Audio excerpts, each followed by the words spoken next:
Okay, right. So welcome to our Bridging Fields online session, last one of the year, and this is on Indigenous knowledge, value, acknowledge, and respect. And we've got some excellent speakers that are joining us today to share their experiences of working and embedding Indigenous knowledge into research and projects, and how best to do that. So many of you know me, Lisa Morgans, Senior Lecturer at the Royal Agricultural University, and I co-lead this project with Emmanuel. Just going to wave at you all. Yay. And if there's any technical issues, me and Emmanuel will see to them. But if you've got any problems, just use the chat function to get our attention. But we've got what the plan is going to be. We'll do a bit of our intro, hear from who's here in the virtual room, and then we'll hand over to our speakers and have our usual sort of break halfway with time for discussion at the end by 3 p.m. So hopefully you all see my screen.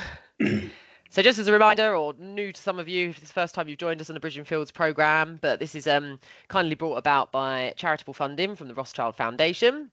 We're aiming to sort of train and support over 200 researchers, academics, scientists in working more effectively with farmers and growers in research and innovation projects.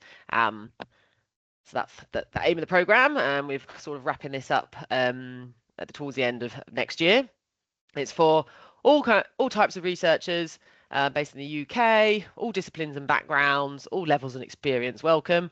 And we've had lots of people early on in their research careers who want to like upskill, and then we have people who are more experienced professors who have got like particular areas they want to work on and build upon. Now, we always say I use the term farmer quite loosely, but this is quite a broad term. But we're really big advocates of farmer-centric and farmer-led research. As many of you know, heard us talk about it before. Why are we doing it? Well, we believe it's the right thing to do if we're trying to shift practices, transform food systems, empower communities. Then the people in those communities need to be involved. We know farmers have great ideas and expertise. Sometimes that's really well valued, but sometimes it could be better valued. And a kind of more practical point, particularly when it's come to research funding in the UK, there's a lot more transdisciplinary focus now and getting out of our like kind of research institutes and into the communities. So these kind of skills and approaches can help you secure more projects.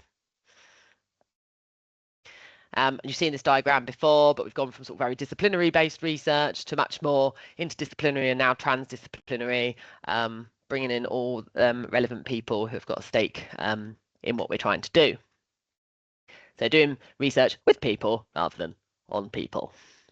So if this is the first time you've joined us and you maybe got this through directly from us or through Eventbrite, do make sure you're on our mailing list.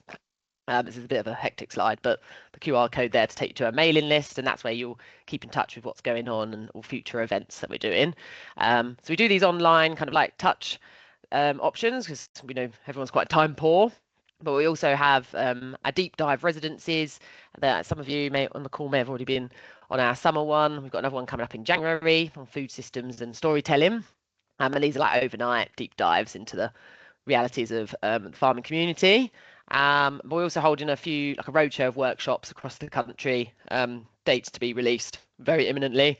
So if you're near or at one of these institutions, you'll get invited to that. And we've got some matchmaking events coming up as well, where we're trying to connect research community with the farming community much more. So these are the RAU residency days. We had a first one in summer. We've got our next one coming up in January, which we've already got people on. But if any of you are still interested in attending that January one, we've got a couple of spaces come up. So just put that you're interested in the chat, and Emmanuel will be in touch. And we've kind of loosely themed them around the next one's on livestock, and another one on sort of more crops, plant-based farming, and another one on sort of data and agri-tech. But we have quite similar skills sessions and workshops across all of those. And this was the group from the first residency. We really loved it, and we hope everyone that attended did. Some really sort of mindset shift changes occurred in those sessions. So what we're trying to do by the end of the participation in this programme is you hopefully feel more confident collaborating with farmers and growers in the farming community. You'll be able to co-design studies and co-produce knowledge with people that we're working with. and hopefully experience a bit of a mindset shift, particularly if these approaches are new to you, particularly if you're like a natural scientist. Some of the more participatory and quality approaches might be a whole new kettle of fish. So previously we've had sessions on co-design and co-production, some like top tips and how to do it, and we heard some farmers that we've worked with before, so like working with these key community members, we were kind of calling them like gatekeepers. They can help you build these networks and relationships. Going into communities, like not knowing all the answers, and a bit of learning is one of those kind of like key approaches, but also like planning to expect the mess. They don't always follow nice linear models, these approaches. This is a very horrible slide, but just to show you, we can help connect you with people in the UK farming community that can you build these bridges with. This is just some examples. We also talked about like the steps in action research approaches, and when working with farmers to address certain challenges that they're facing. So this is very much coming from them work around medicine stewardship and animal health, but recognizing peer-to-peer approaches can be really powerful. Meeting people where they're at.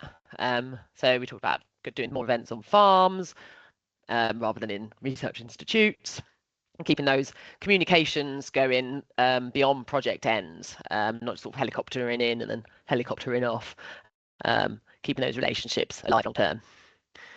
And this is not just us spouting these things. There's also lots of work around this in the community research world and community engagement, and we'll hear a bit more about that from our wonderful speakers today.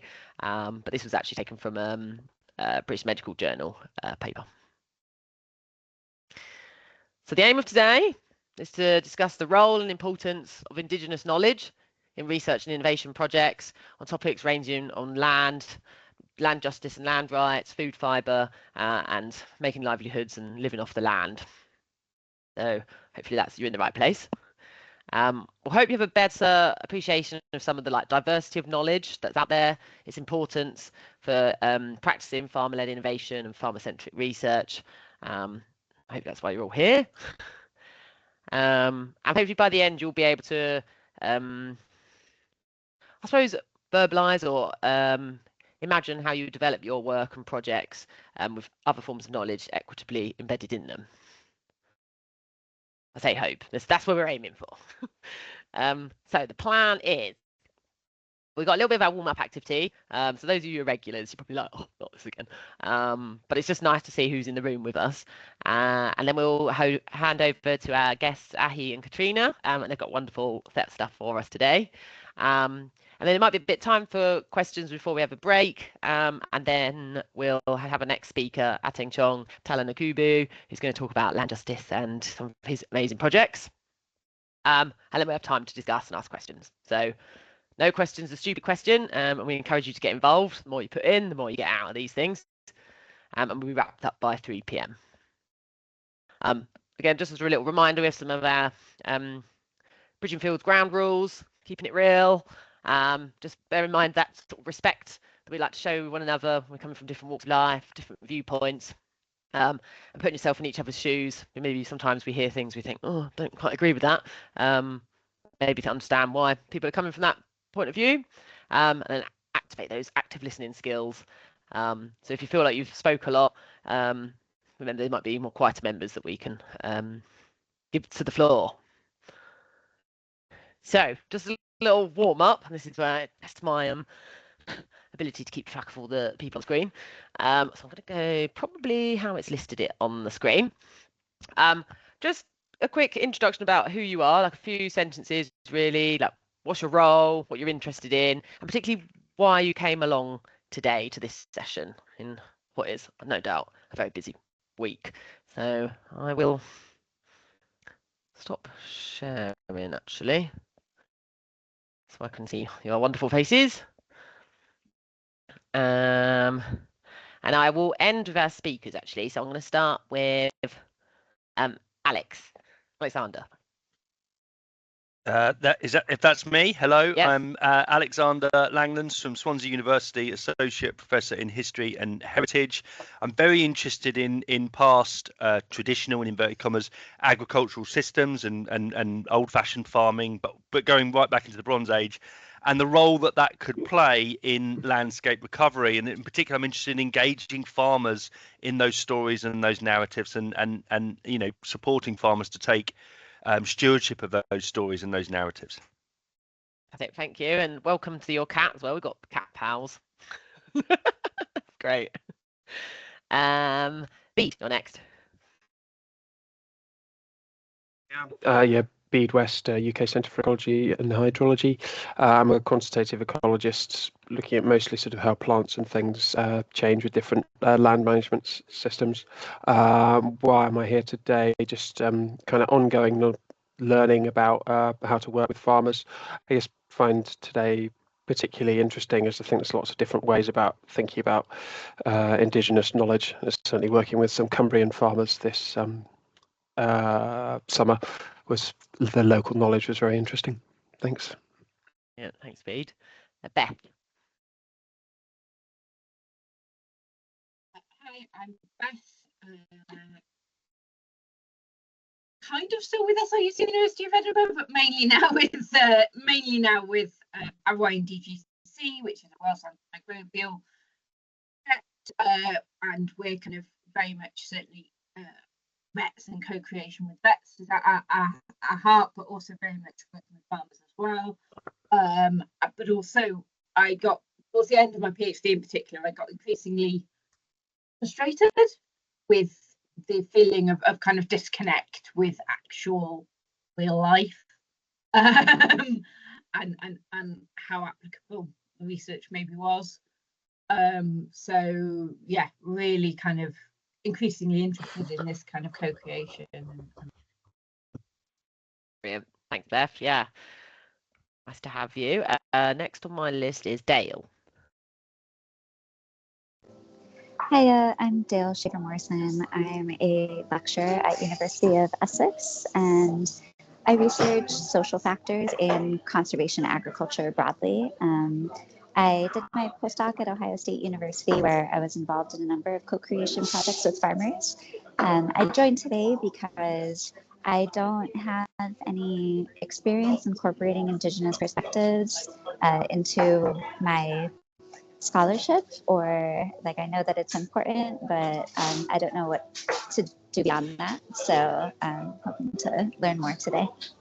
Fantastic. Thanks, Dale. And yeah, Essex is my home area, so nice to have you there.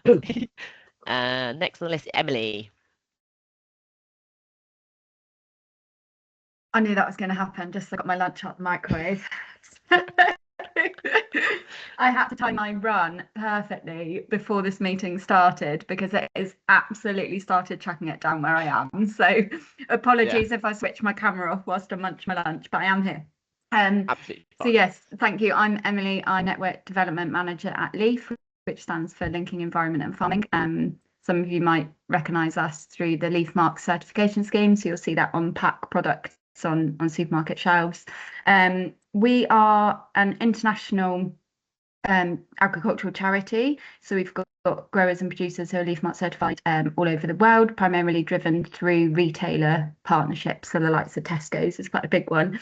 But my job within LEAF, I'm responsible for our networks. We've got a network of demonstration farms and innovation centres. 41 of the 42 demonstration farms are based in the UK, and all of our innovation centres are based in the UK as well, with RAU being one of them. We have one demonstration farm in South Africa that was launched just a couple of months ago, and given the kind of global expansion of the LEAF Mark certification scheme, we are looking at how we expand the knowledge exchange offering as well alongside that, so that we're supporting farmers to make real change on farm. That's not just a tick box exercise for them because a retailer has told them they have to do it. And I am very, my background's in knowledge exchange, and I'm very conscious of making sure that we do that in the most respectful way that meets the needs of those farmers, the communities, the political landscape that they're operating in, the environmental landscape that they're operating in, and it's not just a one size fits all approach. So looking at how we expand our network of innovation centres and demonstration farms in the most respectful and impactful way. Fantastic. Yeah, thanks for joining, Emily. Next on the list, Gareth. Nice to see you.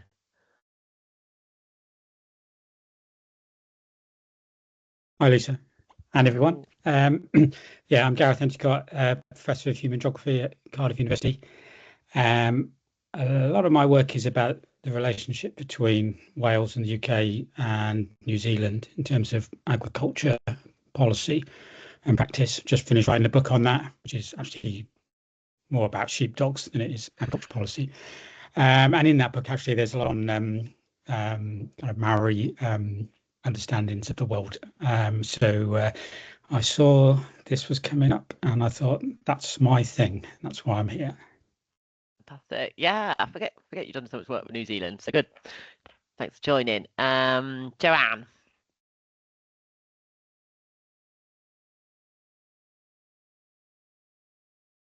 Hi everyone, thanks. I also did the same as Emily. I was just taking a sip of coffee and then your name called me up, so sorry.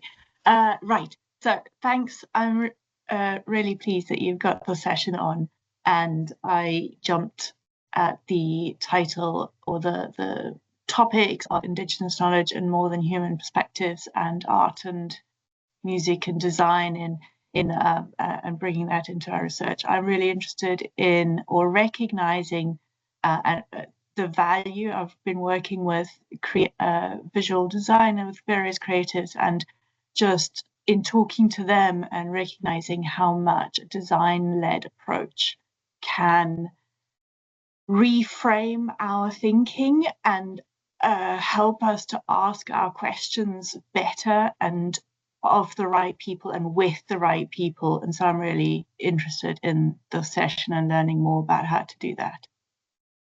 Fantastic. Yeah, thank you, Joanne. Next on the no, hang on. Katie. Hello, good morning, everyone. I'm joining from the east coast of Canada and Prince Edward Island, and I'm a postdoctoral fellow here at the Atlantic Veterinary College. And yeah, I'm a huge fan of the Bridging Fields program, and so I saw this on LinkedIn that Lisa posted, and I really wanted to join. Canada has a strong commitment and ongoing lots of work and activities and initiatives happening around truth and reconciliation with Indigenous peoples in Canada. So yeah, I jumped at the opportunity to learn about this in a different part of the world. So thank you for organizing this, and I'm happy to be here. Thanks, Katie. And then come back to Queen Hannah. Hi, I'm Hannah Kenway. I'm on the Isle of Wight at the moment, but I'm actually a lecturer at the vet school in Surrey. I always say I don't really know who I am anymore. I'm a vet in practice. I'm a farm animal vet. I work in sustainability and soil health, work with livestock work, and a farmer. So I have just started a PhD, and I feel my least capable role is as a researcher, but I'm doing a PhD on developing a way of using systems thinking, so that's sort of holistic thinking, to improve One Health outcomes. And at the end of my PhD, I'm hoping that I'm actually going to use the methodology that I have come up with on a real world problem, and that's almost certainly going to involve farmers or using kind of on the ground knowledge and as participants within the kind of collaboratory group who are hopefully that I'm going to be working with. Brilliant. Thanks, Hannah. Many hats. We like it. Kevin. Oh, hi everybody. Kevin Kendall, speaking to you from Beverley in East Yorkshire. I've spent most of my life teaching agriculture at various places across the UK. But despite my advancing years, I enrolled on the UK Food Systems Centre for Doctoral Training programme a couple of years ago. So I'm doing a PhD with Aberystwyth, and I'm currently doing research on farmers in the Yorkshire Dales, which has involved, I've done 22 interviews of farmers, but this whole idea of indigenous knowledge is very interesting to me. So I'm open to any ideas that I can get along the way. Fantastic. Thanks for joining, Kevin. We've got strong contingents from the north of England, actually. So yeah, welcome. And next on the list, Lynn. Oh, hello everybody. I'm Yuan and I'm Oh, from yeah, yeah. University of Roehampton. Sorry, when I was typing in my name and then the keyboard doesn't seem to work, so it kind of Sounds appeared like Yuri. a very funny name. I'm a sociologist by training. I'm particularly interested in digital technologies, and so a lot of my work is about how digital technologies are shaping the society, the cultures. So I'm very interested in indigenous knowledge because it shows a lot of situated as well as intangible knowledge, which is not very well codified in, especially in today's AI system. And so that's why I'm interested. And I would like to know more about the farming side of things because I recently went to the Bridging Fields residency and I was deeply intrigued by all these wells of knowledge as well as the connection with the land and landscape as well as the farmers and our food system. And so just nice to learn a little bit more, and of course it's nice to take part in event organized by Lisa and Emmanuel. Thanks, Yuri. And hopefully hosting workshop at Roehampton in the Yes, that's next going year. to be on the 18th of June 2026. It's a Thursday, and so we have a packed program already featuring colleagues in media, in education, as well as in nutrition and life sciences. So everybody is very welcome. We will publish the program very soon. Brilliant. Thanks, Yuri. Next is Louise. Hi everybody, I'm Louise. I am a psychological therapist by background and I'm currently based in the University of East Anglia over in Norfolk. So yeah, this is my first time at a Bridging Fields event, but where I'm coming from is that I'm hoping to do some research next year around helping people, farmers and people in the agricultural community better access psychological therapies. So everything that people have already been talking about here, you know, making use of that indigenous knowledge to make that research as respectful and impactful as possible is sort of what that's going to be about and why I'm here. And it's really interesting to me already to hear that it's sort of, I think a lot of people on the call are probably from quite different professional backgrounds to me, but a lot of what has been said, the reason that you're here, what you're wanting to get out of this is the same as me. So yeah, really great to be here. Fantastic. Thank you. Welcome. This is your first one. Martin.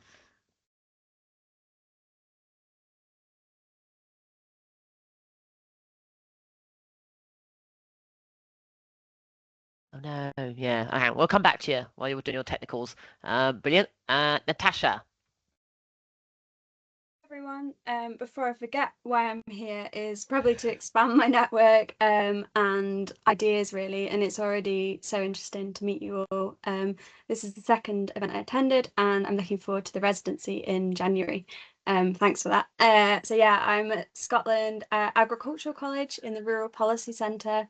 I'm an environmental social scientist and my research to date is generally around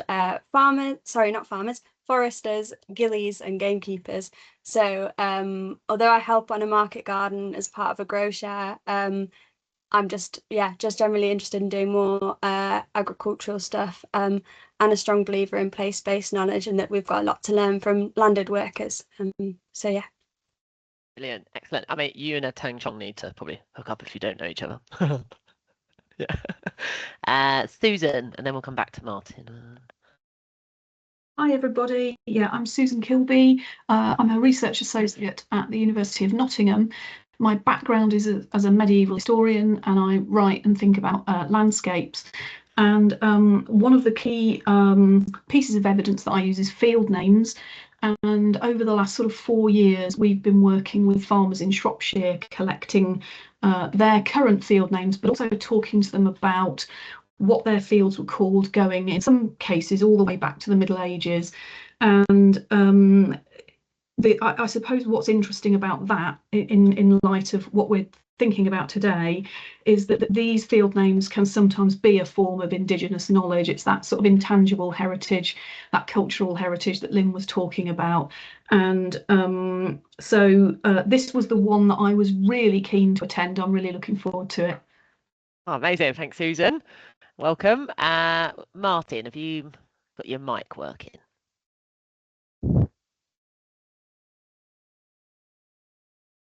Nope.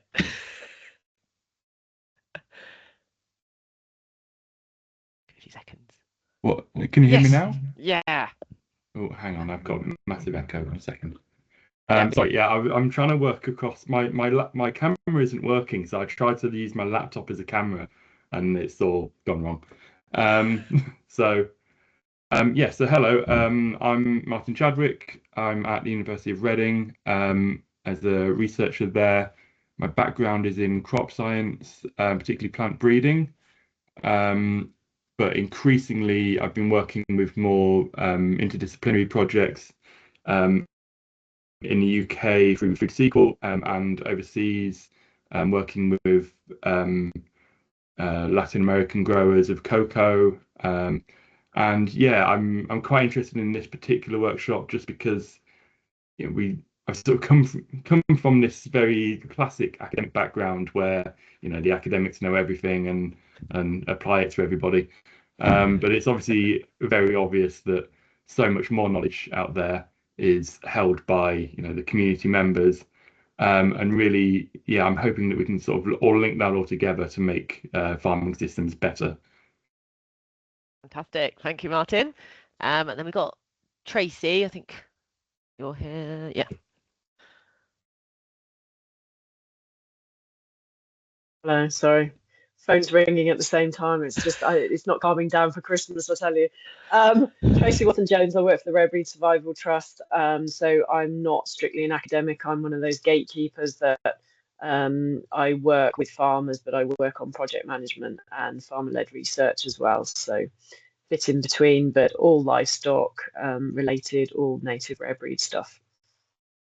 Thanks for joining, Tracy. And then I think we've got Toyin has just joined.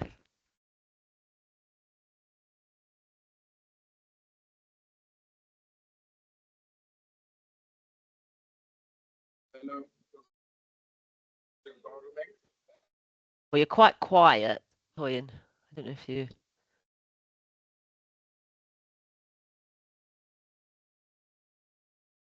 might be multitasking, which I appreciate.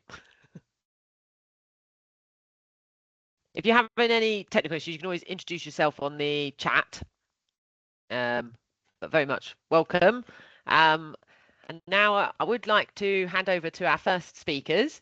So I've got the honour of being joined by Ahi Nix, who weaves art and healing, and I'm sorry if I pronounce these words wrong, but Wakapapa to restore Maori and connection with communities across Aotearoa.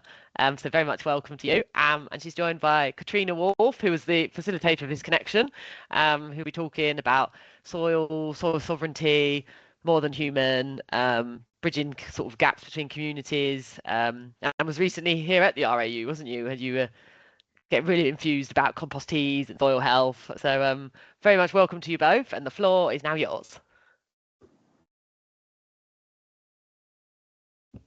Thank you so much, Lisa. It is such a pleasure to be here. And to be honest, I'd rather centre the Indigenous Māori knowledge and the weaving and the work that Ahi does with this beautiful plant that we call harakeke, the Latin name Formium tenax.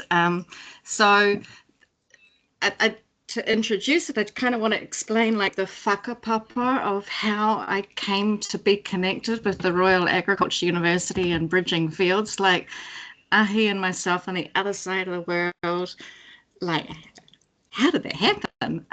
So I brought a piece of research to the International Biodynamic Research Conference end of August, early September, and teaching composting at the RAU, I had to know where I was coming to. And so looking on the website, do you compost? How do you compost? Where do you compost? And I found the Bridging Fields program, and there was a residency like 2 days before the Biodynamic Research Conference that I just thought, I wonder if I could get there. That I popped my email address in, and I've been enjoying the recordings ever since. So my role with the research project on the soil sovereignty from a more than human perspective, we are looking, working with Indigenous farmers, and I'm happy to have that conversation outside. My contact details will be on the side there.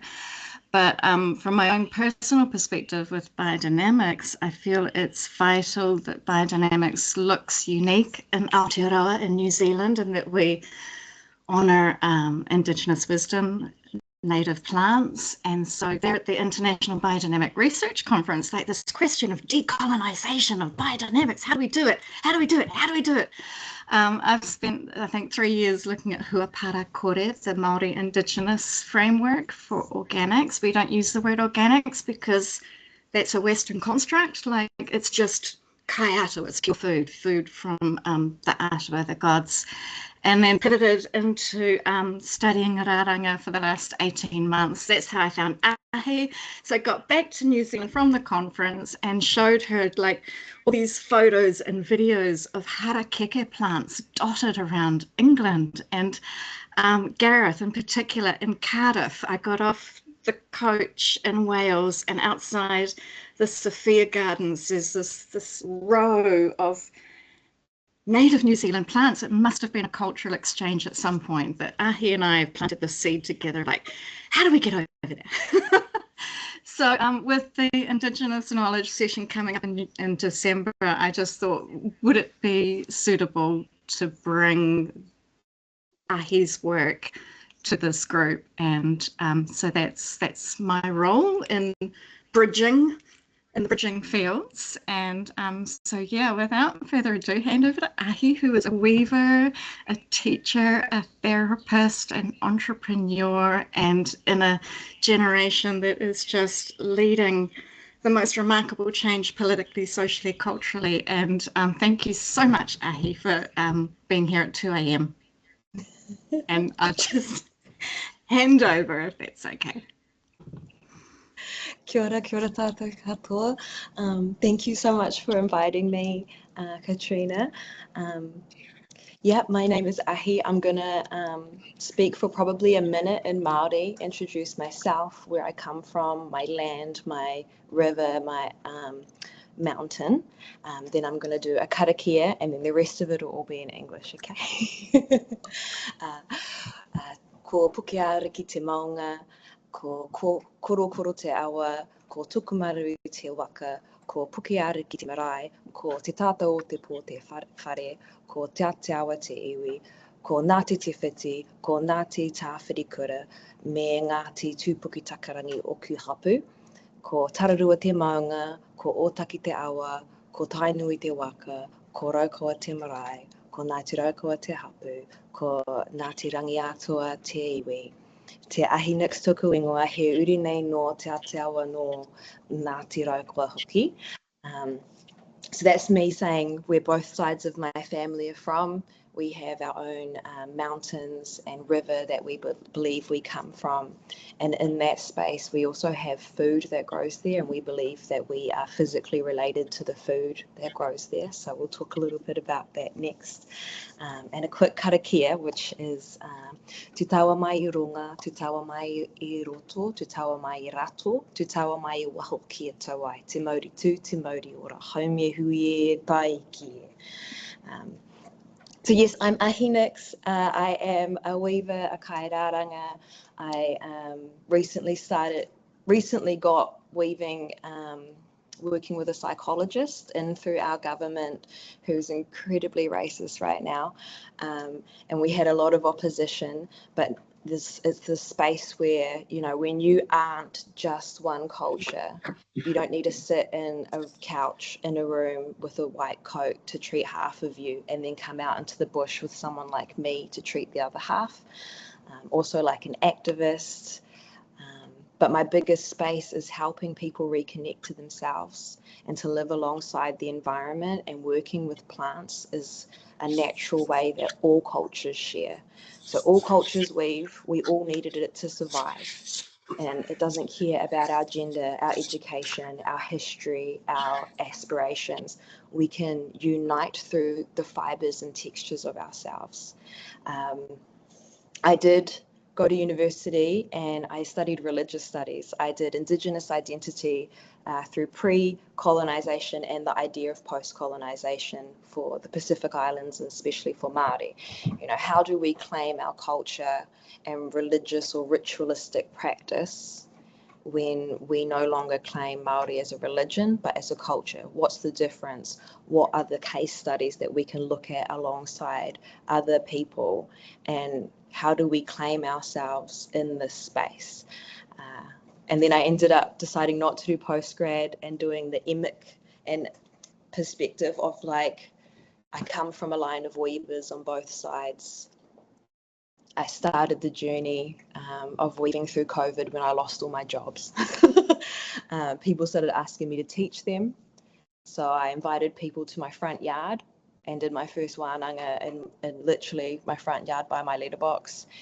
Now I get to travel all over Aotearoa doing it. I have a company.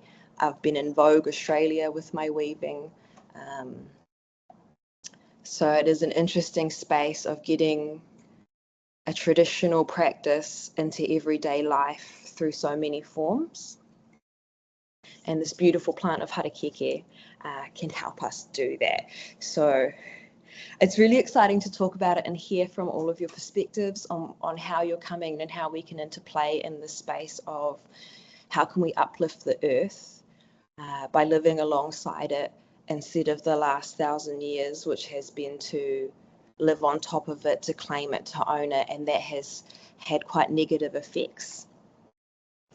So I'm really excited. Just honestly, I like woke up and I was like, oh no, I was dreaming about it all night long, like dreaming about this. You know, when you think that you're gonna like, you have just your underwear on and then everyone's on the screens and you're like, oh, like I totally had that moment. So thank you so much. So I'm going to share my screen today. I don't have too many slides, but I just have some pretty things on here while I do my little talkity talk.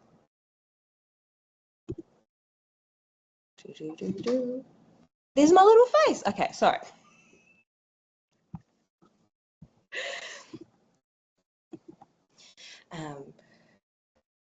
So yeah, we live in a world of consumerism, and as you can see, this is a good, or I'm not sure how you say it, but we call them hué, and they're our traditional water bottles, and around it I have woven. So there's a muka part, which is the fibers inside, and then there's the green part, which is the leaves that haven't had the fiber extracted, they still have the covering. And so this, we would have been able to put food, oils, water, and carry them with us. So I wanted that to be the first space that we have to acknowledge where we come from and where we all share some of these plants. And the reason that some of the harakeke made its way to the UK is quite a funny story that didn't make it into many history books. So during the colonization, cotton was really massive. It was making heaps of money, and the UK really wanted to challenge that after losing the Americas. They found our muka, some of our cloaks that we'd wear, our baby blankets, and they thought that's a really good idea to come here and start flax mills. So the word flax comes from Ireland. Once the first people arrived here from the UK, wherever they came from, they said, hey, that looks like flax, and they named it that, but it is scientifically different. And in Ireland, they prefer to weave with different topics. But they came here and they were like, that's how we're going to challenge this consumeristic system. That's how we're going to get ourselves out there, make that money, and kind of get ours back. What happened though is they took these two Māori boys. It's quite a funny story. These two Māori boys got on a boat and went all the way to meet the king. And they get them there and then they go, okay, and they have some plants with them and they go, show us how to extract the muka, how to get the fiber out. And they go, oh, you should have bought our nan. And that space of assuming that, you know, everyone within the native people knows how to do the same thing, that we don't have specialized practice, specialized interests that we'd naturally be in. So men tended to make our houses, the tools and the fishing nets, and so there's an element of weaving in it, but when it came to the kākahu, that tended to be for the older ladies because it can take a year to make a big massive piece. And yeah, once the flax mills got here, the machine working and the way that it pulled the fiber didn't make it as white. I got some to show you. Hold on. You see how like white that is? The machine pulled it and it still had this yellow on it. I actually have some around the corner, but I forgot to get it for us. And it didn't have that pure element that they really wanted to recreate. And so eventually they had to give up that idea of that being a main source of income, and then we ended up having lots of farms turning the land into agriculture, you know, sheep, beef, and we have really good fruits. Sealing was another one. So that's the idea of like how we originally came, that fibers was a great idea, didn't work out, so we moved into another one. Doobie-doobie-doo, just turning my page, make sure I got all my notes right and I'm hitting all my points. So I guess what I hold is this thing we called mātauranga. It's traditional knowledge. Hold on, make sure that I did this bit for us. Go. Our relation to each other. I love that. I did that for us. Okay. So I hold the space of holding traditional knowledge. And in this picture, you can see that I've got some woven shoes. I have more woven shoes, there's different types. Harakeke that's caught. And so how we can use that is sometimes we will weave it into a mat, a whāriki, and you can put it in the bottom of fresh water or man-made ponds, man-made waterways, and it suppresses the soil on the bottom to keep it still, and it will naturally dissolve. We've used it successfully to treat seawater, freshwater, and rivers to kill invasive species, kill them off so that they don't move further down the stream, and then also to allow that restorative process for the soils to settle on the ground instead of moving and creating a source of erosion. So it's really good with fresh water and seawater. And as you've talked about, there is this composting aspect that I absolutely adore. So every time we work something, you can you have all these ends, we call it the para. So para just means like the skin of a mandarin or a banana, completely naturally dissolves. And so what you can do is you can lay it on top of soil. And that stops any weeds from growing. And then it also sends some really beautiful chemicals down into the soil after 3 months. So we just layer it up as we keep working, weaving, and you flip it over, and then you can put your seedlings in it, and you've got yourself a natural set garden. So you can do it in whichever area you like. And it's also like a form of composting if you want to have it in a growing up central opportunity. So it's really versatile in that you can use the whole plant. There was a really naughty law that they brought out a long time ago that made it illegal for us to teach about the medical side of it. So inside this plant is also a free natural laxative. You don't need prune juice. And so a lot of my wānanga, I'll be like, wash your hands, wash your hands, wash your hands. And then sometimes, well, not almost every time, I'll get a message the next day, you weren't joking, will you? Because you can't trust the fart. Okay, I'm just putting, I know, we are all very technical minded, but realistically, you just can't trust it because you're just gonna end up having to wash your underpants. And that's what a lot of people have learned. And so this medical side of having a free laxative was gone. Having the idea that we whakapapa to certain types of, so we have like watercress, I think you have watercress too, puha, and I've actually, okay, some of you are little plant geeks, so no, you're all plant geeks, but I got a report in front of my family.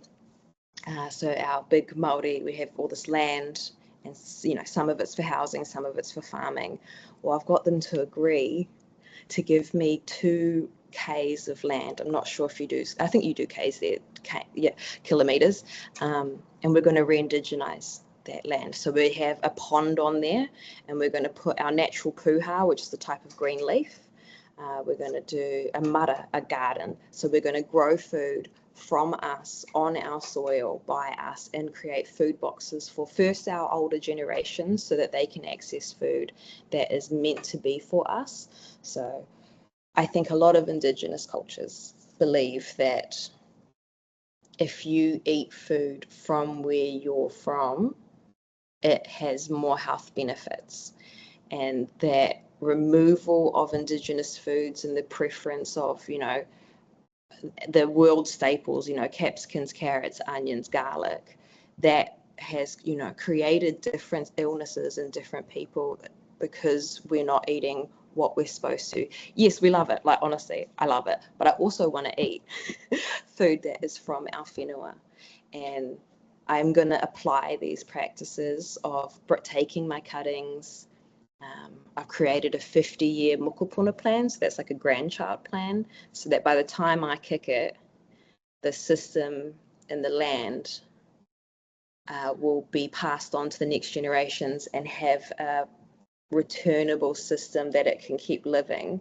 And yes, I know it's just 2 k's. It doesn't need to be more. And if it does, I'm sure we'll figure it out.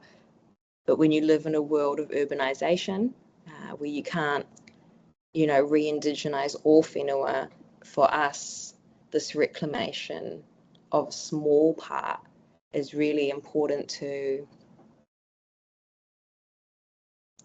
I think, acknowledging where we come from, and so this has been a little bit of my introduction. I would love to show you guys some practical versions, but yeah, I would love to open up if there's any questions that's come from anyone. I know that there's been a lot of information that I've thrown at you, and I want to thank you so much for listening. And I have one more little cutie picture to show you, which is how we store food. So this is called a kupinga. Hold on, it's going to shut right now. So this is called a kupinga, and so it's like a type of weaving where you have open knots. And the idea is you go out to the land, you put the food in there, and on the walk home, the soil will fall out, and then you hang it up on the wall, and that naturally aerates the food. And if anything goes off, you can see it and pluck it out. And so this can keep, I think I've had this 4 years, that same kete, and I just turn it over with new onions every week. So it's still a living revitalization, and weaving in these natural plants in every area is probably going to be vital for this nice collaboration that we can have as people that love each other, that love our environment, want it to survive. Like, I love zero plastics, even though I've got some of my classes, but it's okay. I need that. I need to see. But yeah, I'm just going to stop sharing 1 second. Doopy doopy doo. That's fantastic. I hear you. And if anyone has any questions, hold on, I haven't seen the chat if there is any in there. Yeah, you can ask me. I'm ready. There's lots of digital clapping going on. It's great. Go on. So fastest finger first for this generally. Gareth, over to you. You got a question? Kia Ahi and Katrina. First of all, I'm extremely impressed you're up at 2:30 in the morning. When I go to New Zealand, apart from the first week when I'm completely jet lagged, there's no way I'm getting up to speak to anybody in the UK at this time. So fantastic, really interesting. I guess my question or discussion point really is, a couple of people mentioned at the start about storytelling, and obviously for whakapapa, purako is really important to tell stories of origin stories, and we've been trying to think about what are the equivalents of those concepts in our cultures, particularly in Welsh and in Wales. What I guess I'm interested in is, well, firstly, how the plants you've been talking about are kind of enfolded into, kind of existing purako, but also how you might be retelling and creating new stories, new purako to kind of tell people what you're doing? Yeah, so it's really cool. So technically you learn the traditional spaces, and it's really cool that this knot that I showed, the kupenga knot, is found in most weaving around the world. Most mat weaving is the same. So I think it's the space of our human brains are so cool. We don't have one magic god that's making us all have the same thought. No, our requirement for survival creates this space, and then through every generation we do evolve, regardless of colonization. As a fact, the environment has changed with us through every generation, and we must respond and react to that. And that's a space of standing in your own essence. And honestly, like Wales, I have a few friends, and I've met some beautiful people that are Welsh, and I'm like, yous have a mana, a strength that carries, and it is it's an honor to know, like, never ceded sovereignty.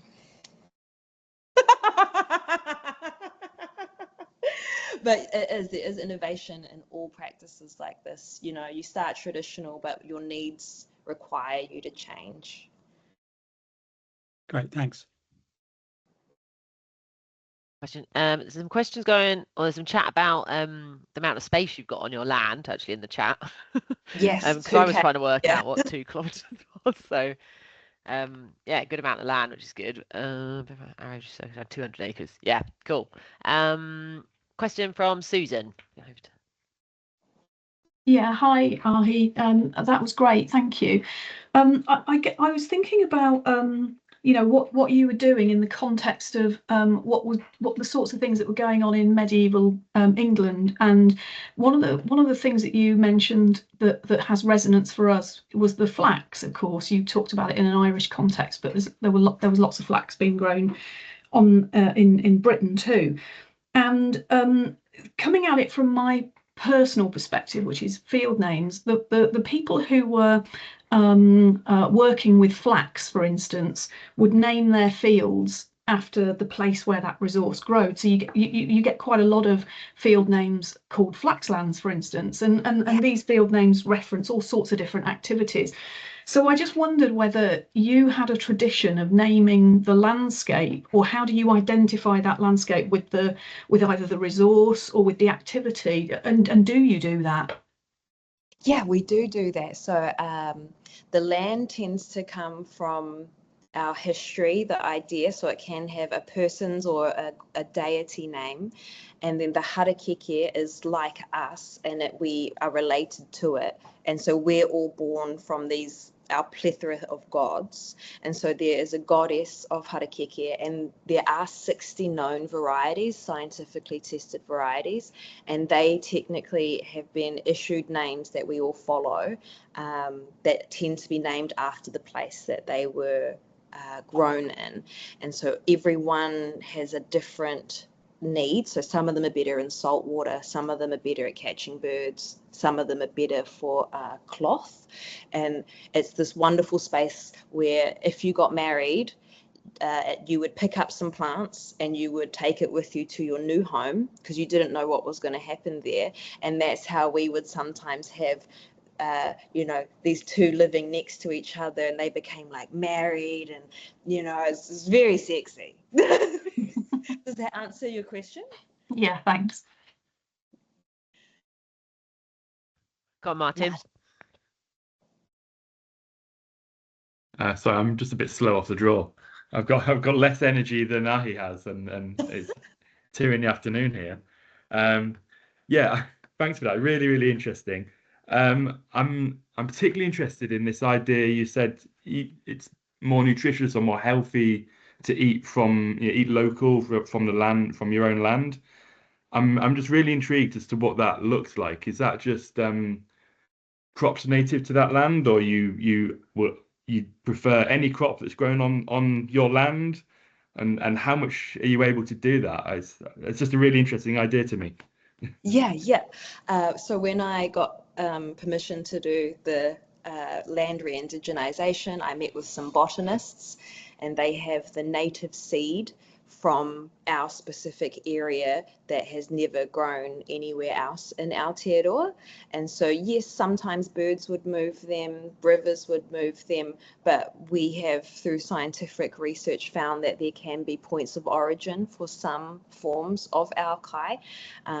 We're known for having trellised gardens, so there's a lot depending on the rain, depending on what's needed. But in a trellised garden, if you have a lot of rain, it doesn't drown your plants. So we were able to grow quite intensive crops, and there's been it's been noted when we were going through colonization that our growing skills were exceptional, and we were able to feed the new arrivals ourselves and have massive food stores. So a lot of our weaving was to store the food throughout years, like literally years, and then you can like rehydrate it, or it's pretty. We'd also dig it in the soil. So if you were coming back to the sea and you hadn't been there for 6 to 9 months, you don't know how the sea's going to provide. So we would actually bury crayfish. It would ferment inside itself, and then so when we got there, because traveling can take as long as it takes, and you'd be a little bit hungry and tired, and we would eat like fermented crayfish, and so that would give us the sustenance to then get the nets out and carry on. So we did have quite a sustained and bringing back the practice of doing things like that, even though I have tried rotten corn, which is a modern version, and apparently I loved it, but nowadays I'm like not too sure. So I'm excited to do it, even though I do know there is going to be elements of failure, because native food forests do, whenever you do something, you need to plant 5 with the hope that 3 of the plants will survive. Having that awareness and understanding, and the council's agreed to work with me and provide me plants year after year, setting up community groups that will come, like whānau days, family days, and then local community groups to come do the weeding, do the tending to the plants, so that it can be an ongoing sustainable system that supports, hopefully it can grow to be a kai box, a food box for more than just our family, but we've got to start somewhere, right? Does that answer your question, Martin? Yeah, no, that's amazing. Yeah, really interested to I'll try and keep an eye on that, because it's really exciting to me. Yeah. Cool. Thanks. Thank you. Katrina? I feel like we're at time, but there's one point that I really want to hear Ahi's perspective on for this audience, and it's on the use of the harakeke fibre as a future fibre, either for fashion or as a composite. Say, I know there's a company in New Zealand making skateboards and snowboards and racing cars and parts for spaceships, and with my nature communication hat on, I kind of want to make sure that Harakiki's voice is at the table, and I think it's Joanne who's working with design and music and artists. That Ahi, as a weaver, what do you see your role, or the weaver's role, in future applications of this miraculous fibre globally? Yeah, definitely. Like, we love to be a part of the conversation. We don't need to own it or run it. We just want to make sure it's like informed practice. And so there is a fiberglass company in Christchurch who do all traditional practices. They ended up buying an old flax mill group of land that had a lot of harakeke, and they don't run the machines over it to cut it. They do the karakia, they practice. They're not Māori, but they do the karakia and they practice it. And yeah, they make spaceship things now, which is super cool. One of my students, the person who came to my wānanga, she's from Chile. She ended up using muka. I think you can probably see it better now. So this is the fibre from inside the plant. She ended up using this to restring her violin. And so if you really are going for a full vegan moment, you can restring your violin with muka. We can use it as floss for our teeth, and it's natural. So you can just pop it out the window and a bird will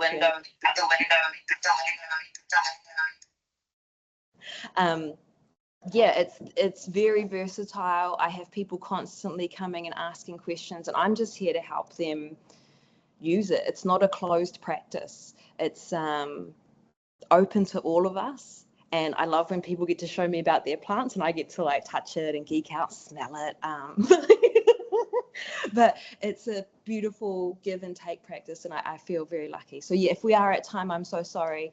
Emmanuel, let me know. Yeah, no, I think Manuel, take the last question and then we'll have a refreshment break. Yeah. Oh yeah, thank you so much, Lisa, and thank you so much. I really love the presentation.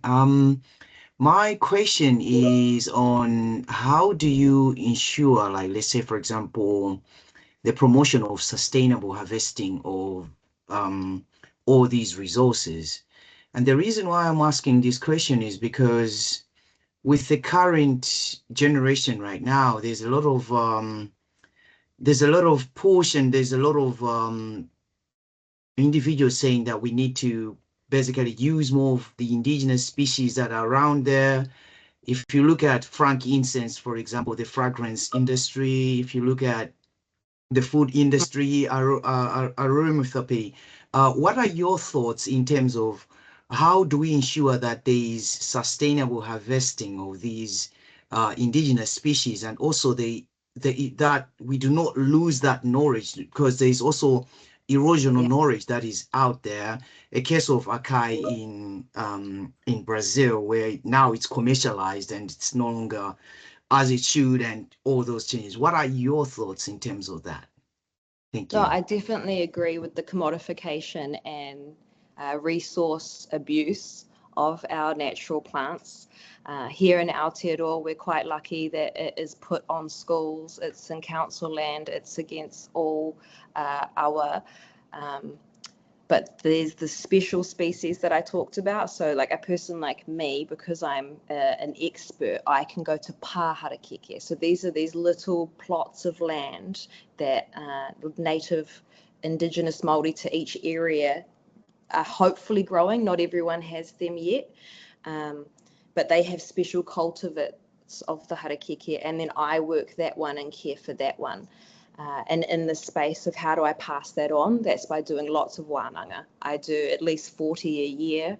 I only teach in person, but I do online tell people what not to do, when not to do it. So within our culture, we have this thing called kawa. And so kawa is kind of like law. Every tribe can do things a little bit differently, but some things do not change. And the way you cut the harakeke, when you cut the harakeke, never changes, no matter what land you're in, no matter what age you are. And so I do come across the odd egg that's like, nah, you can do what you want, blah, blah, blah. But I'll also have like 5 or 6 of my followers going, no, you don't know, you're just being an egg. So that space exists.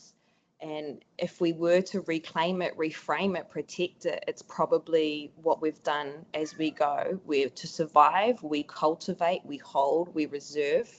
And I bet you there are still some versions of those seeds and plants that will never make it out to mass production.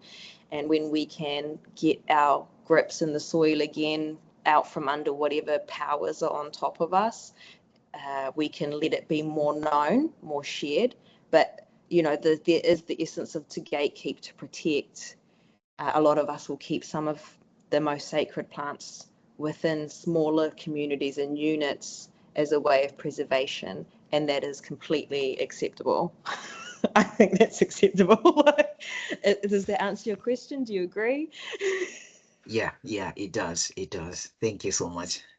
Okay, so our next speaker is one of Emmanuel and I's great colleagues, Dr. Ateng Chong, and he's going to be sharing some of his insights of, there you go, the title there, Knowledge Stories on Community Land Rights, and his journey into sort of embedding Indigenous knowledge and different ways of knowing into research projects, so kind of the next stage on in our discussions. So sit back and enjoy, and over to you, Ateng Chong. Thank you very much, and thank you very much, Ahi, for your presentation. I'm not going to do it as brilliantly as you did by using storytelling.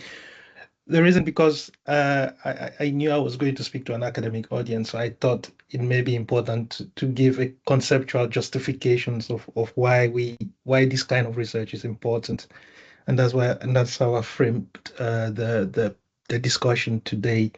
So this research is funded by the ESRC, and sometimes I always ask myself, How did and why did they fund this? Because the methodology really is premised on reflexivity and slow research, and the idea that we have to step back and talk to each other and have conversations and reflect. And there is no need for hard, tangible output as many research projects are expected to be. Of course, we'll have material outputs like artworks and videos and papers emerging from this.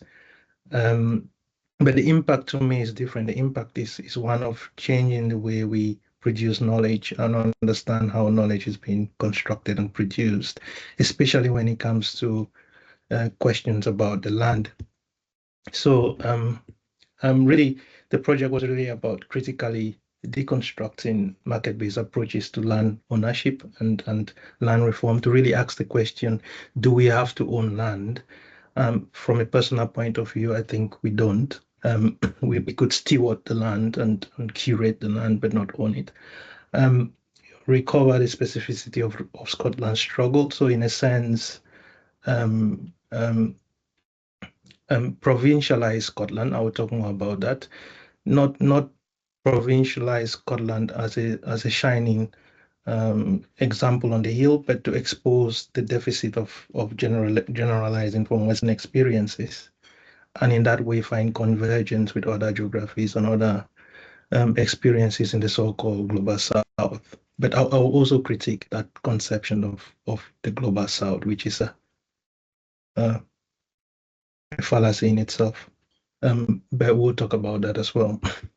So to me, I really do not think the land question can ever be discussed or engaged with without engaging with history, tradition, customs, and moral assumptions that really underpin how land is distributed and owned within countries and communities.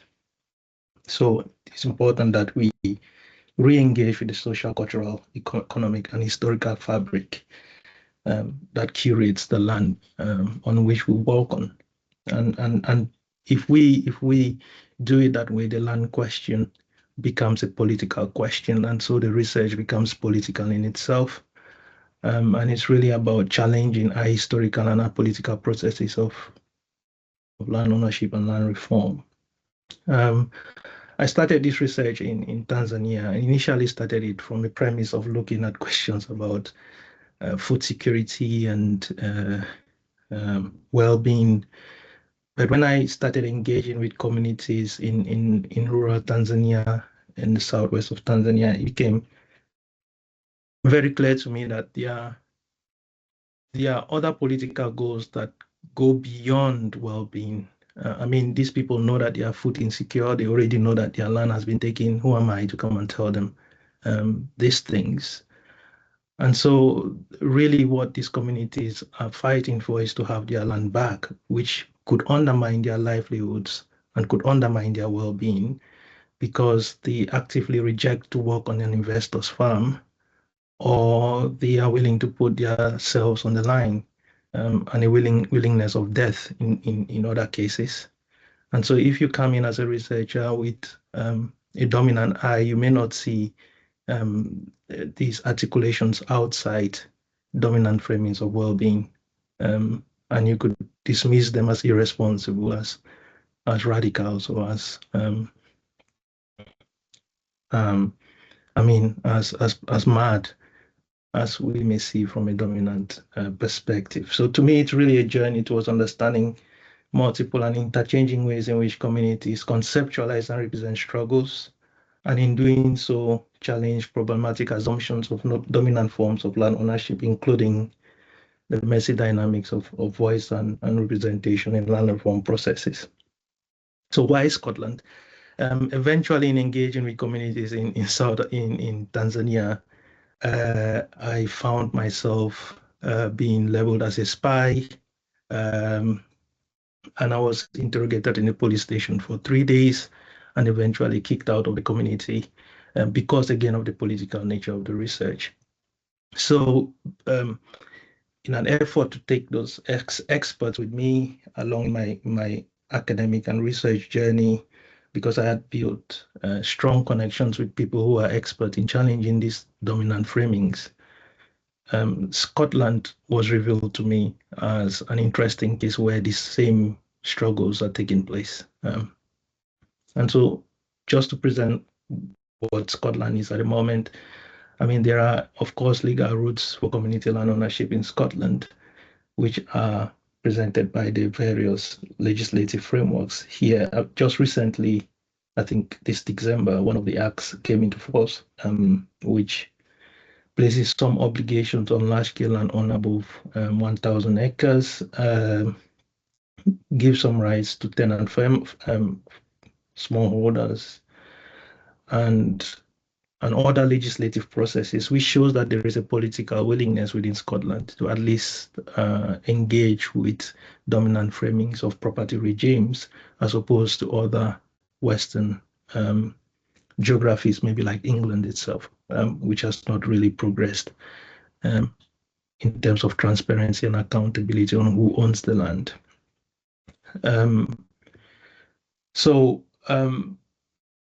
But and the aim of the Scotland's engagement or Scotland's political discourse with land reform legislation is really to reduce the concentration of land ownership and increase community participation in land management and support. But yet there is the concentration of land ownership in Scotland is really obscene. I mean, it's really an outlier as well. Globally, with just around 432 people owning almost half of Scotland, and just 3% of the land is in community ownership, and this is happening decades after the land reform process started. So there is still more work to be done, and to me, coming with framings from the global south, there is no way in which that kind of land reform or agrarian reform can be achieved using the willing seller, willing buyer approach or market-based principles to redistribute the land. And again, because there is an unwillingness to re-engage with the historical processes of land ownership in Scotland at the moment. And when you bring up this, the critique is always, well, land reform is not about settling all scores, but it's about finding ways that are fairer for all parties, which I think is false.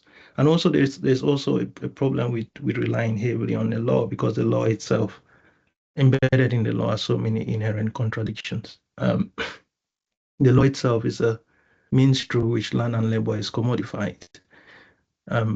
But it's also a recourse mechanism. And my experience in Tanzania showed me that the law is used to expropriate land extensively from rural communities. And it's also the case in Scotland that land reform processes have been stifled by a web of legislative processes as well. So to me, the research is really associated with activities aimed at highlighting the status of those in the south of large-scale land disposition, and it's about highlighting their agency within society, challenging systematic exclusions of communities from a market-oriented form of land ownership. And as I've said, exposing these things comes with an element of risk, and risk is important in research because it's through risk that you really expose the political economy better. It's also with risk that you identify how knowledge is being used and constructed within that space of research as well. I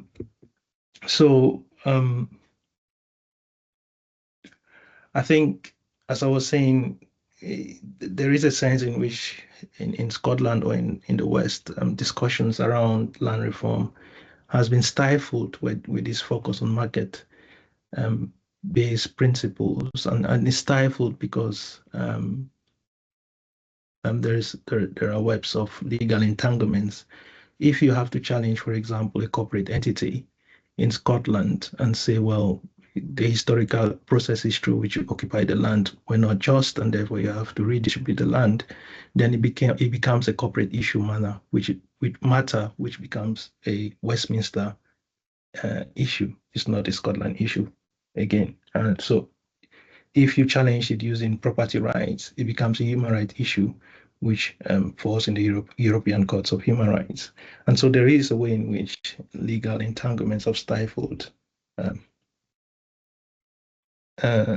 progress in land reform in Scotland. And there is also a dominance of using the market as a moral judge when discussing this, or when having these debates. And because of that, there is an illusion of the absence of violence. But to me, I think many of those working within this space are being contoured in a way by kind of a panopticon gaze of these legal and market-based principles, and therefore they cannot move.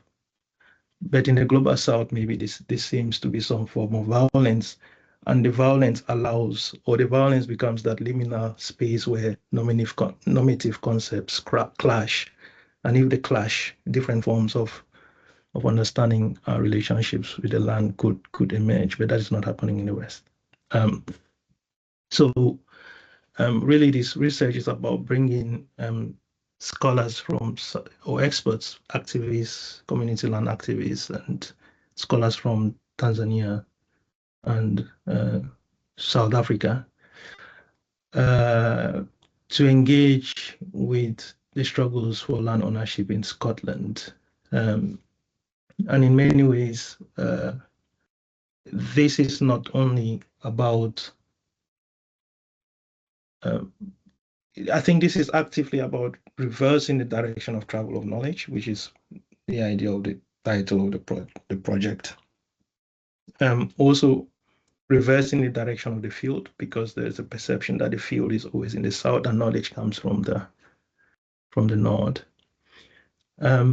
But opening up spaces for convergence, because there are areas of convergence in the way global land dispossession is taking place. And the absence of violence, which may seem to be in Scotland, conceals other forms of violence that are taking place. The absence of physical violence, conceals other forms of violence and trauma that are taking place because of historical processes of land expropriation. And through that, we can begin to find convergence across multiple geographies. On the slide, you will see some artworks. So we use arts as well as a way of sense making or place, engaging with the sense of place. So this is arts produced as part of a workshop that we held in Scotland by Mary Gillis. She's a Gaelic artist in Scotland, the Highlands, and you will see prints on the material. It's people's idea of what place means to them. So we really use the colonial frameworks to uniquely employ knowledges and experiences from the global south as a fresh lens to review the struggles for community land rights in Scotland. We disrupt research and knowledge encounters, and the research really is about learning from the south. So the south, in a way, becomes not just a geographical reference point, but an epistemic one. And it's in the hierarchy of dominance. So colonialism, 3 pillars, which are colonialism, capitalism, and patriarchy. And those in the south of these pillars of dominance are where different forms of knowledge could emerge from. And these forms of dominance oppress the territorial occupation through the territorial occupation of land and community life. And so community land activists and those struggling for ways of using and being on the land outside market constructions are in the south of these dominant forms of global land dispossession. So it's really an effort to review market-led constructions of land reform ownership and use forms and use knowledges from and for the margin to expose and reveal these diverse histories of communities and individuals that can occupy and use land in different ways by and for themselves. But there are also material connections, between the global south and the global north, because the very actors that are engaging in the expropriation of land are similar individuals and similar entities. So you have in Westeros, for example, the Emirati of Dubai is occupying or buying up huge pieces of land and assets in Westeros, Scotland, and is the same individual displacing communities from Liliondo, the Maasai community in Tanzania. So they are really material connections, and that is why there's a need for convergence across multiple geographies.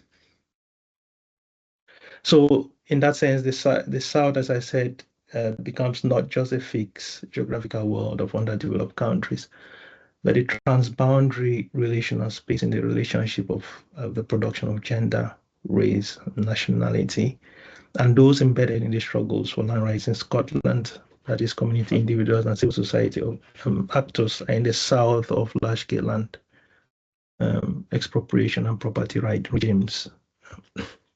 But there are, of course, material differences here, because the world that we live in is definitely ocular-centric. And so, what we see is usually a sense of body politics or biopolitics, where people may be treated differently because of the way they look. So the result of violence, for example, in other geographies could be a consequence of this biopolitic or the ocular-centric way in which people's occupation of the land is being defined. So these material experiences and ways of perceiving the world are different within the South, and the South also needs to be contextualized as well. Yet synergies and coalitions can be built through differences and struggle. So a way of doing this is really through willfulness. That is the ability to diagnose the failure for communities to comply with the authority of the dominant. Complex communication is also the idea that the researcher must always be aware of their own ways of knowing and being in a way that doesn't assimilate other people's resistances in their familiar worlds. And it has also to do with lots of reflexivity, which allows us as researchers to be wary of inserting our judgments and values when analyzing other ways of knowing and being on the land. So those are the project partners, and those are the workshop participants. I will just show a video which emerged from the workshop. This is a short version of the video, so it's 3 minutes long. I hope you'll be patient.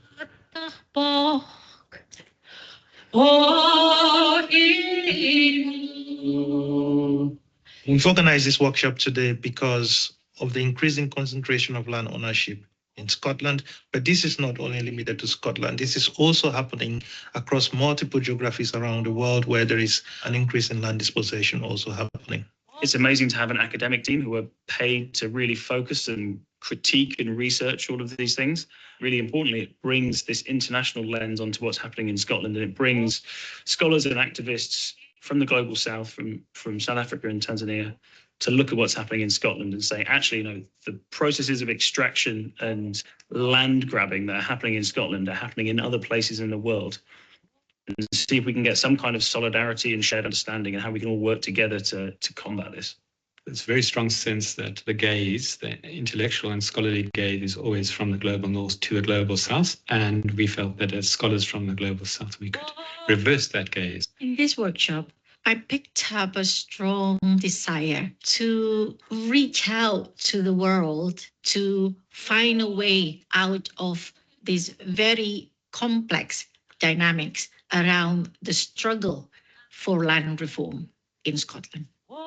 Throughout the day today, I've had amazing conversations with people I've not seen in a while, met new people, started making these connections. There's a whole, I think, cultural piece that needs to happen in Scotland in order to rekindle that sort of conversation around land justice. I'm really interested to see if we can work out through this workshop a way to actually take the next steps. You know, what are we actually going to do? Oh,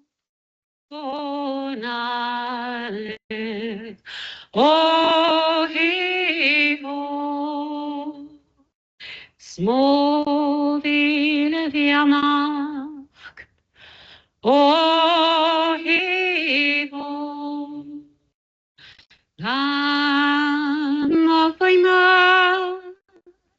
oh, hivo, oro.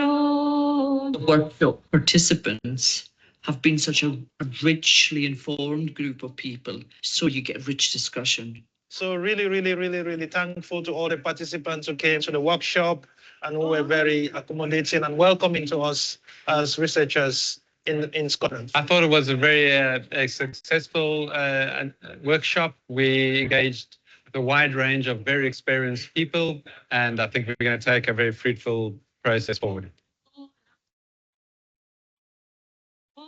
My hopes are that something will come of this workshop today. The researchers and organisers of this event can actually produce something that might help change policy. If that can help with Scotland getting access to more land and communities being able to thrive and grow, then fantastic.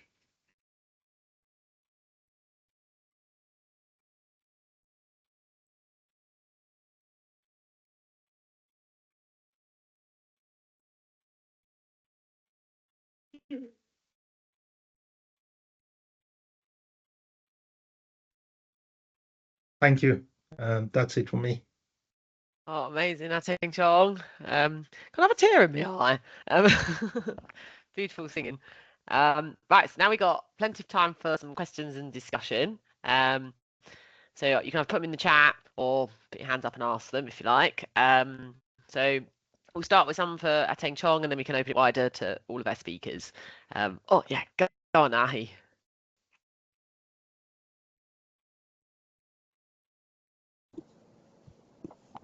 Oh, hi, sorry, also just got a cat in the way. I really like the research you did, and that's the space of trying to flip it.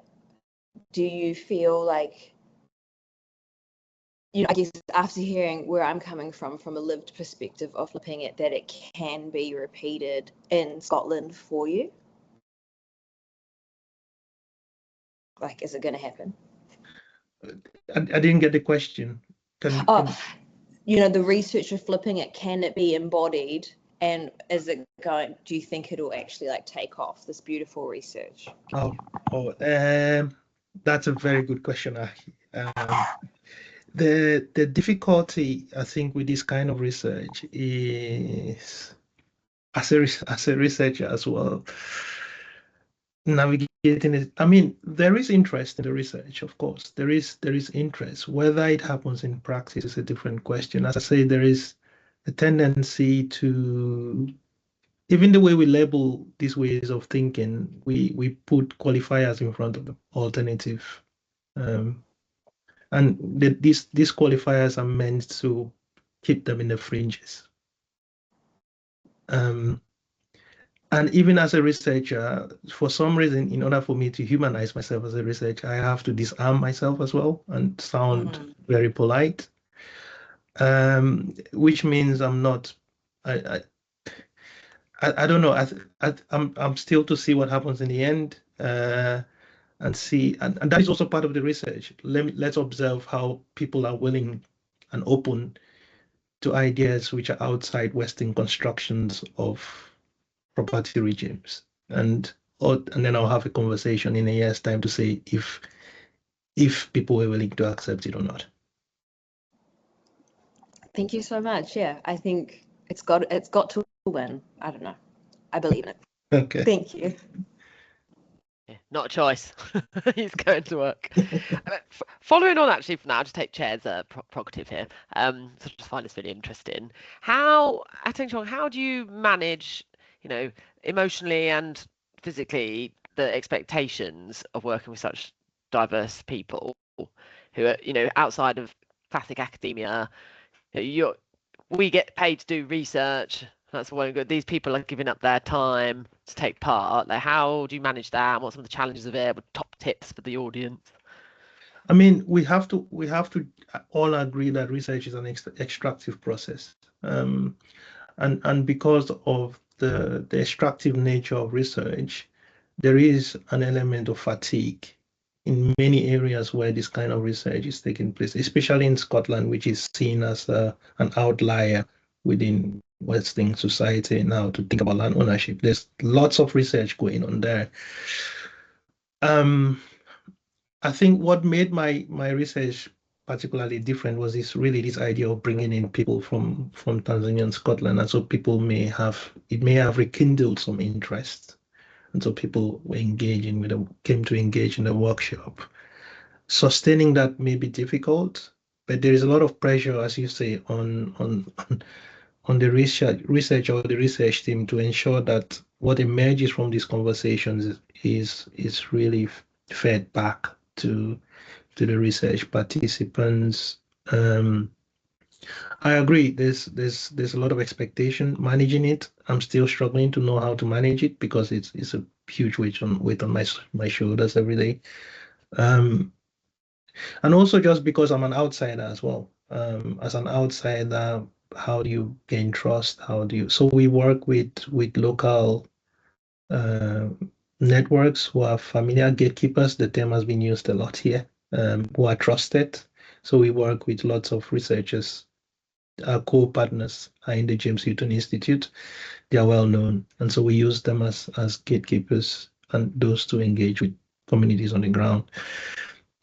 But as an outsider, it's really difficult. It can be challenging, and the expectations are extremely high as well. So if you have ideas, let me know. Yeah. Well, it's worth flagging to the community here at Bridging Fields. And there's I think a really cool paper called "The Dark Side of Transformation." I think it's labelled as. I'll try and dig out and share it. But it is about this the real challenges of doing these kind of approaches, transdisciplinary, working with communities. Where as a researcher, you end up there's quite a lot of anxiety, to be honest, that you're not meeting expectations and you're wasting people's time.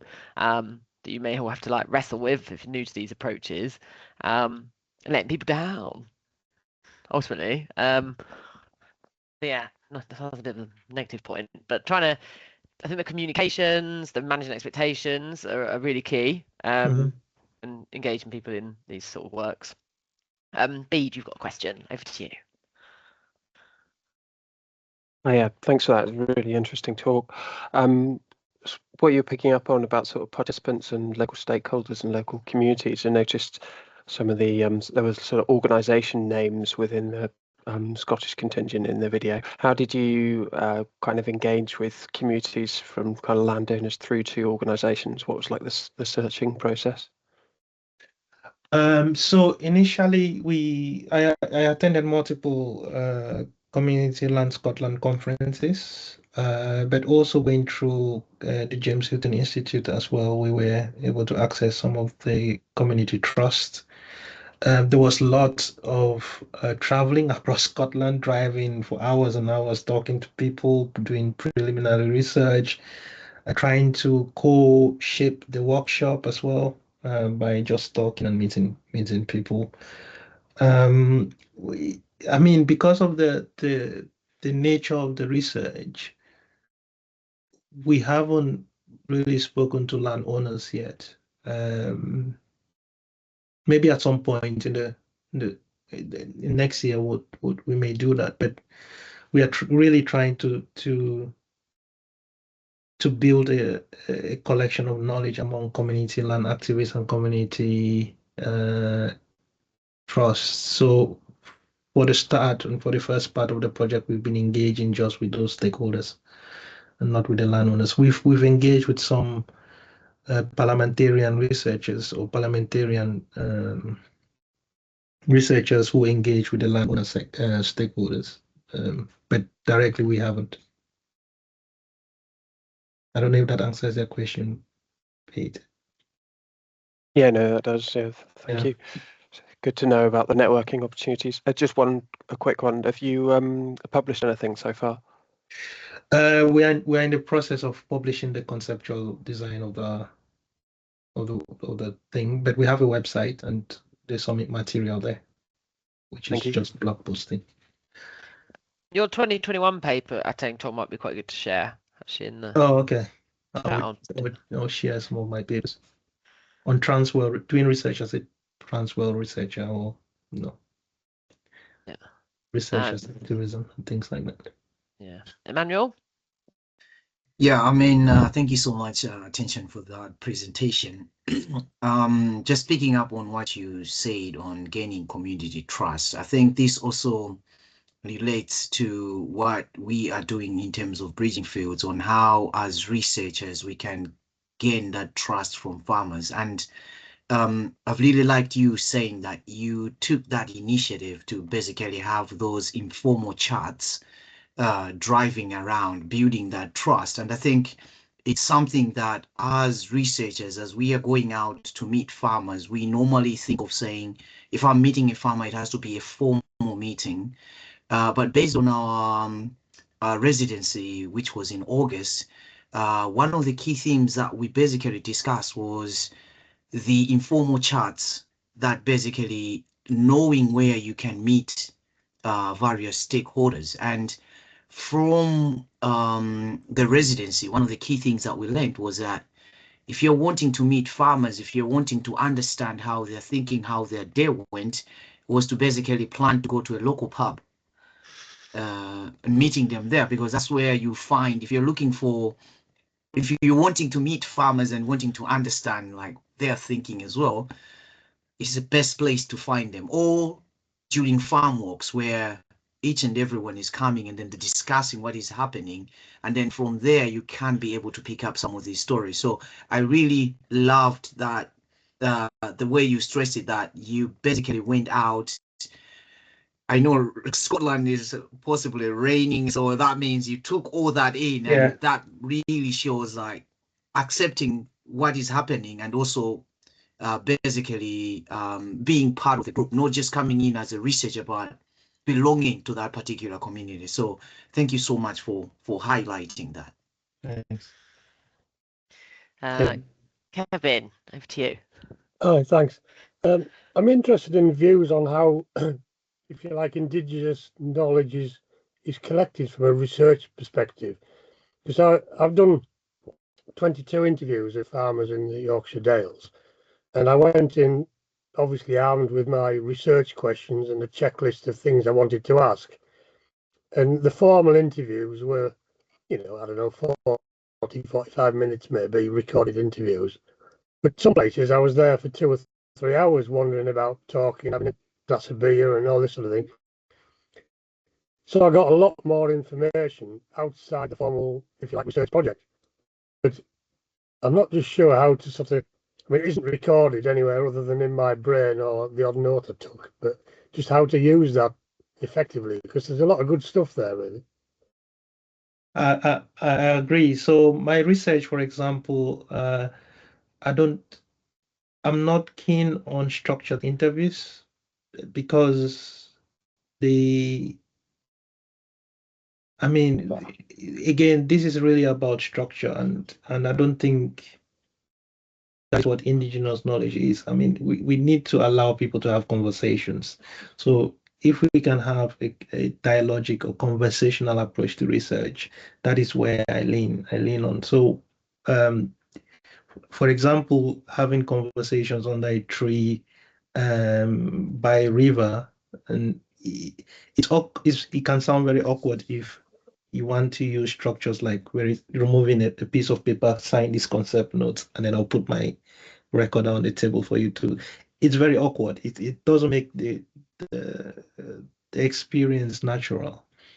So there is a lot of listening that has to happen, a lot of reflection, and then when you come back, you introspect and write down whatever emerged from the field. Sometimes I do use a recorder, but I have to be able to read the room to use a recorder, and sometimes the conversations goes on and on and on and on and on and on and on. But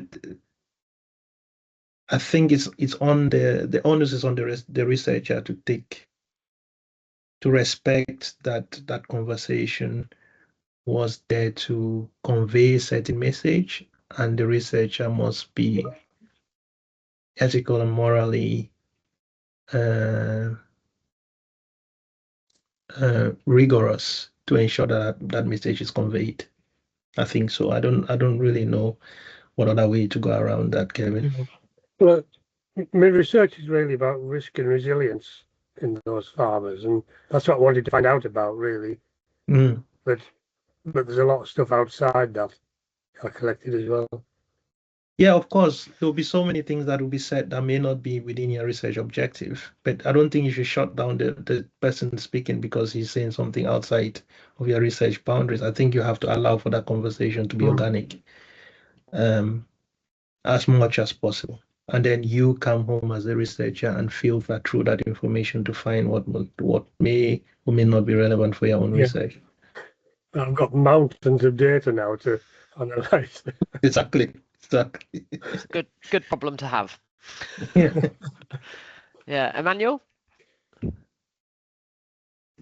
Yeah, I mean, in terms of indigenous knowledge as well, having done some research with farmers trying to understand how we predict weather, the one thing that I also picked up during some of those interviews where, as Attention said, listening. Sometimes when we were going out into the field, we have this, let's say, for example, the structure of a focus group discussion. And then when you tend to follow that structure, you will find out that some of the participants are holding back. The reason being is maybe the questions you're asking, they have no experience with it.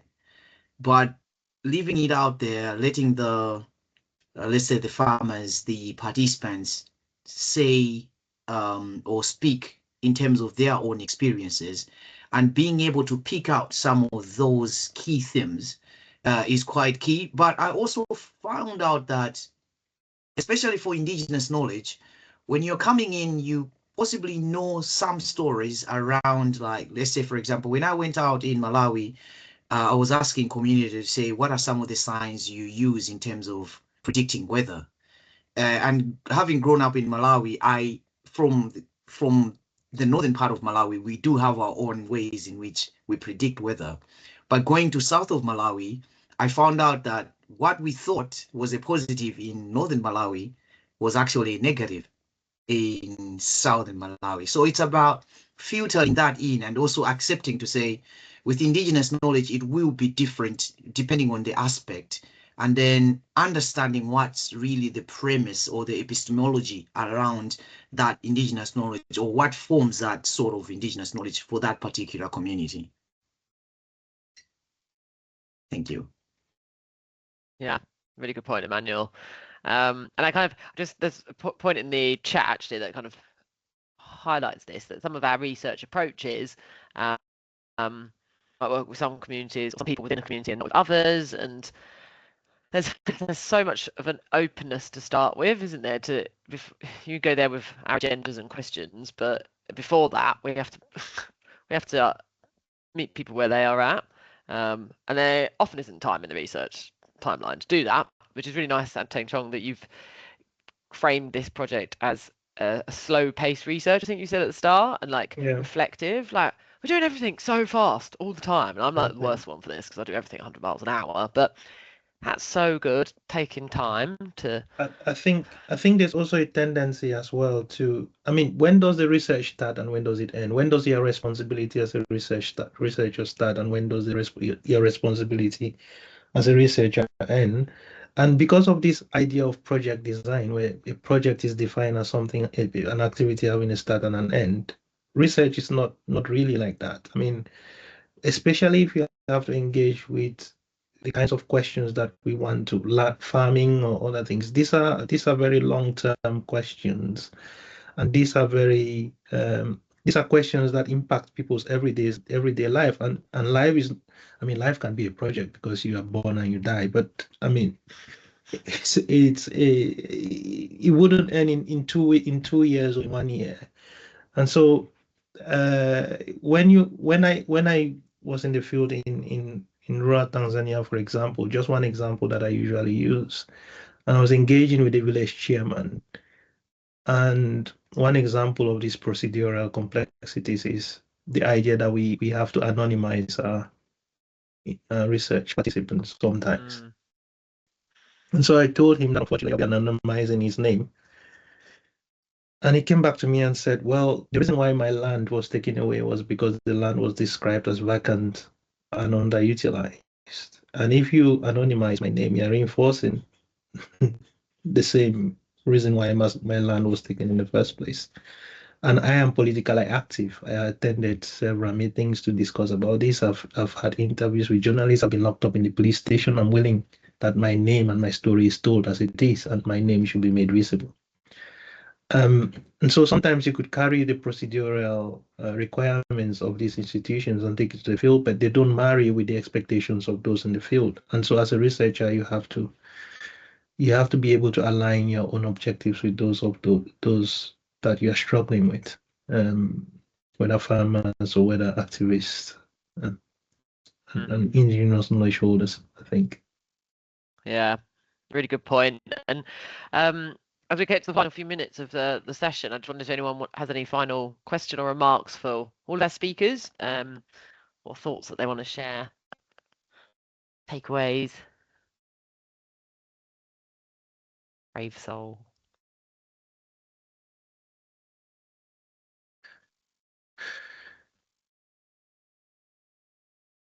A lot of comments in the chat that I haven't had a chance to get to. So I think, Sean, you've had a few comments on yours as well. Don't want to have to pick on anyone. Otherwise you'll get me and Emmanuel's dulcet tones again.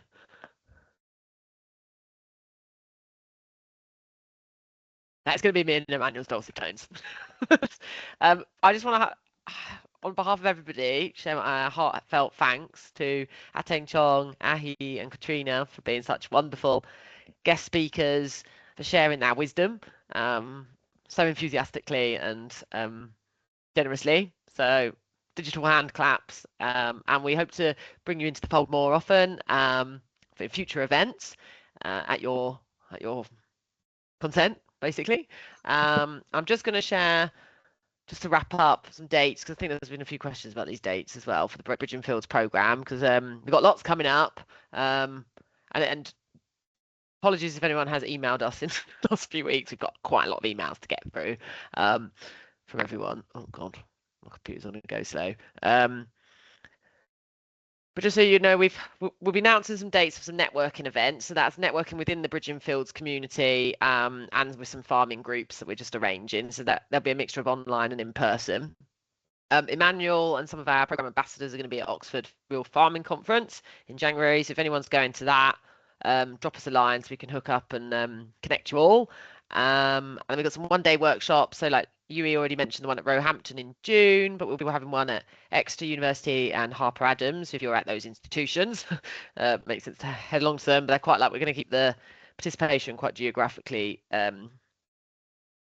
boundaried, I suppose. And then we've got those residency dates. With January one, I think a couple of people have messaged us because we've got a few spaces become available, but I haven't yet opened the registration for interest for the other March, June or September ones yet, but soon will. So if you know you're available and interested in coming along, let us know. And there'll be more online workshops on specific things like this, with speakers and activities to help you upskill in all of these kind of approaches and thinking. But I'd like to thank you all very much for coming along today in the afternoon as we march towards the end of the year. And any questions or comments or any feedback at all, please do get in touch with myself or Emmanuel. And we wish you all a very happy holiday season. Thank you.